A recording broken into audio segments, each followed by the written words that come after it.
Is it them or is it you? Let's talk about that today on Lifestyle and Deb.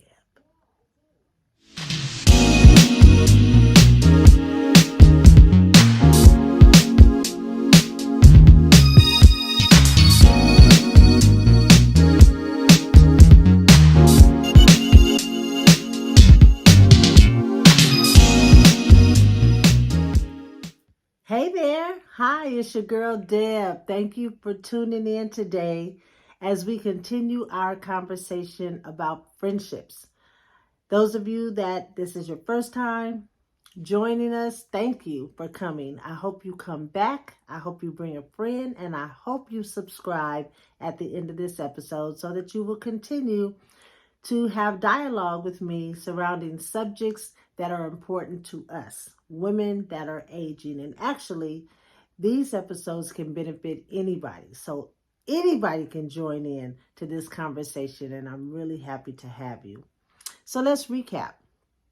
First episode, we talked about our confidants, the confidants in our life. And remember, we said you won't have too many of those. Those are the ones that are thick as thieves. They won't leave you. They'll be by your side. They'll call you on your stuff. They'll tell you when you're wrong, but they're going to be right there for you till the end. Remember, I said you may have those in your life, but you won't have that many, because people like that, you don't get a lot of those in your life. So we're going to cherish the ones that we have and continue the relationship with them. Then last week, we talked about the constituents. What are they? Well, we said that those people look like confidants because they're always around you. They're on the phone with you, they travel with you, they eat with you, they party with you, they pray with you. They're always around you. They're so much around you that they remind you of a confidant. But these people are users. They're only there because they want what you have. They're trying to use you to gain access to something else or someone else or something like that. You won't see them when they get whatever it is that they're trying to get. They will dump you and they will move on. So today we are going to talk about comrades. So what is a comrade in your life? So what is a comrade? Well, a comrade is nothing like your confidant. They are not going to be there until the bitter end. They are not going to have your back. That is not them. That's not who they are. They are not the constituents either. They don't care what you have. They don't care who you know. They're not trying to use you to get to the other side. That's not them. What a comrade is real super simple. A comrade doesn't like what you don't like. Whatever you don't like, they don't like. Their only purpose is to remind you that I don't like them either. If you don't like a group of people or a person, and they don't like that same group of people or person, that's how they fit in your life. They are there to remind you that we don't like them. We don't like her. They're the complainers. They're the ones that don't like the supervisor. If you don't like the supervisor, they don't like the supervisor. And they're in it as long as you don't like what they don't like. That is their connection to you. And you will be able to figure them out because they are going to complain all the time about everything that you complain about. They're going to complain about it too. That's the connection. When you start talking about what you don't like, they're going to start talking about that same thing what they don't like, because now they're joining forces with you, because now you don't like what they don't like, so I'm gonna join in with them so that we can just keep this thing going. They're sour, they're mean, they're messy about that particular thing. Once you change your mind, or once you have exhausted all the negativity that you can get out of that specific person or thing, they will be gone. They're only in it as long as the both of you don't like the same thing. Those are the comrades in your life. See, I don't have to talk about them too much because they're pretty easy to spot, but they're not easy to spot when you're doing all the talking about everything that you don't like, because now it's you talking and they're just, joining forces with you. They're hanging out with you because they don't like it either. But as soon as you start liking something that they don't like, they're gone because they don't want to be around you if you're liking something that they don't like. They only want to be around you when you're not liking something that they don't like either. Pretty simple, right?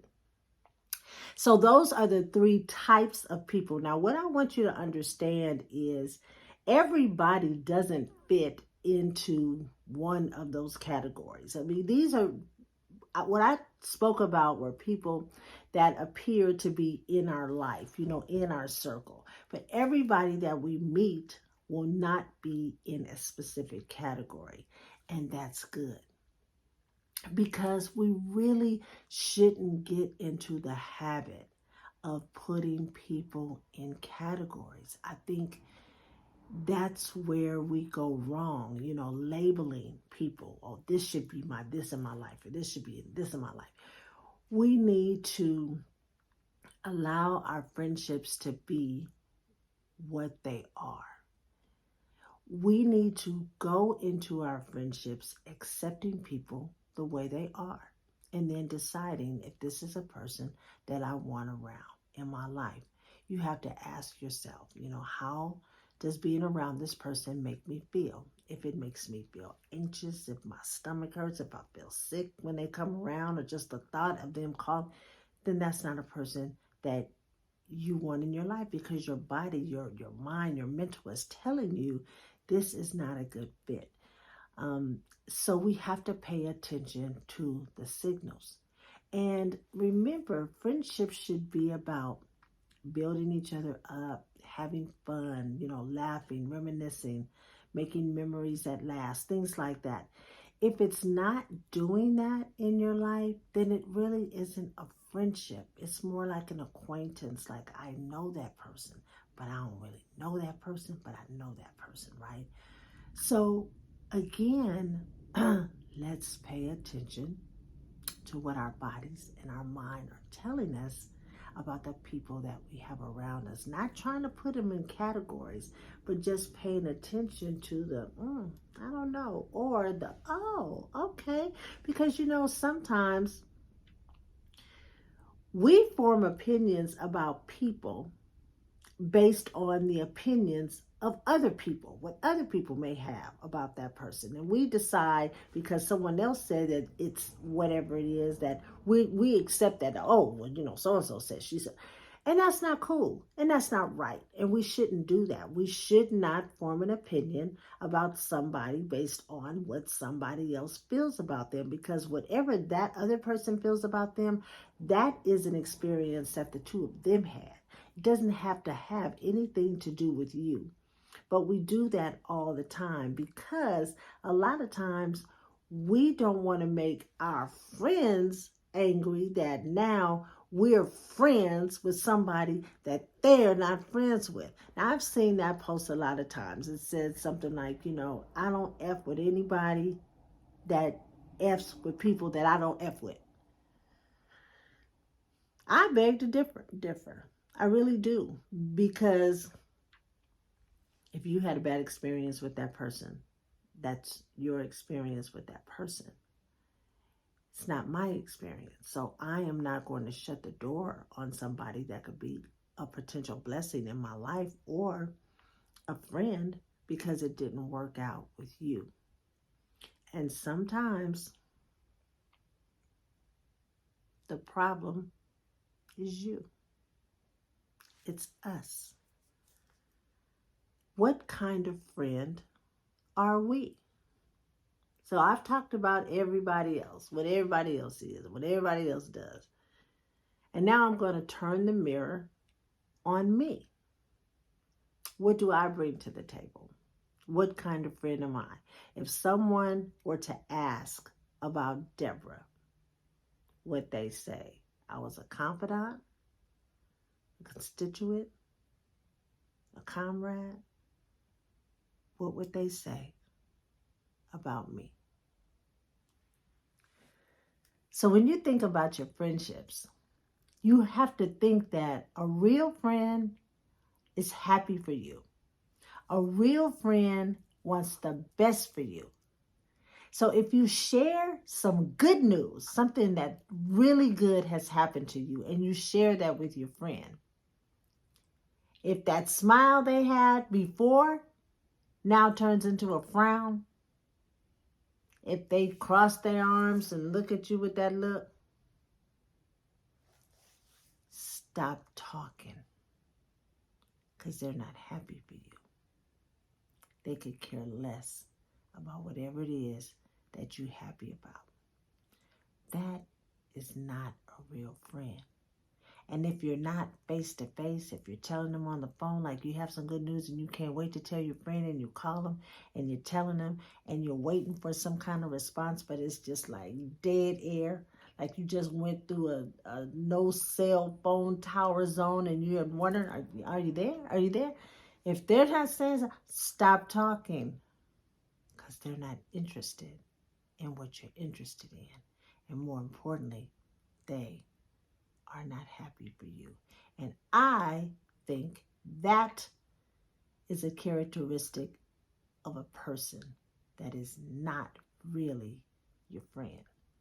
Because like I said, your friends want the best for you, and they're happy and they rejoice when you rejoice. And that didn't sound like rejoicing to me. So this is what I want you to remember when you think about your friendships, the ones that come and go or the ones that stay. Either way, you're either going to get a blessing or you're going to get a lesson. But you are going to benefit in your life. So that's our show for the day. Until we meet again, have a great week. Bye.